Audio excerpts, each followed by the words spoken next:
Gulf దేశాల్లో చిన్న చిన్న నేరాలకు శిక్షను అనుభవిస్తున్న వాళ్లను సర్కార్ బయటకు తీసుకురావాలని గల్ఫ్ బాధితుల సంక్షేమ సంఘం ఆధ్వర్యంలో నిజామాబాద్ కలెక్టర్ను కలిశారు. బాధితుల బంధువులు షేక్ల దగ్గర పనిచేస్తున్న వారి పాస్పోర్టులు ఇప్పించి భారతదేశానికి తీసుకురావాలని కోరారు. నిజామాబాద్ కామారెడ్డికి చెందిన సుమారు 40 మంది కూలీలు అక్కడ శిక్షలు అనుభవిస్తున్నారని చెప్పారు. అట్లనే చాలా మంది కూలీల పాస్పోర్టులు వాళ్ళ యజమానుల దగ్గర ఉండటంతో తిరిగి రాలేకపోతున్నారు.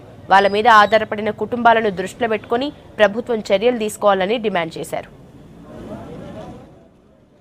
సౌదీ అరేబియాలోని రియాద్ ప్రాంతంలో బత్తాలో ఒక అజ్ఞాత జీవితం గడుపుతారు. వారి మీద ఎట్లంటే స్వదేశానికి రావాలంటే పాస్పోర్ట్లు కావాలా. పాస్పోర్ట్లు ఏమో అక్కడ షేకుల దగ్గర ఉన్నాయి. వాళ్ళ దగ్గరకు పోతేనేమో పోలీస్ కేసులు పెట్టి నానా చిత్రహింసలు పెడుతున్నారు. మన భారత రాయబార కార్యాలయంకి వెళ్తే వాళ్ళు అసలు పట్టించుకుంటలేరు. రాబోయే రోజుల్లో ఒక చట్టం తెచ్చిర్రు. ఆ చట్టం చాలా కఠినమైన చట్టం నికాకా చట్టం అని తీసుకొచ్చారు.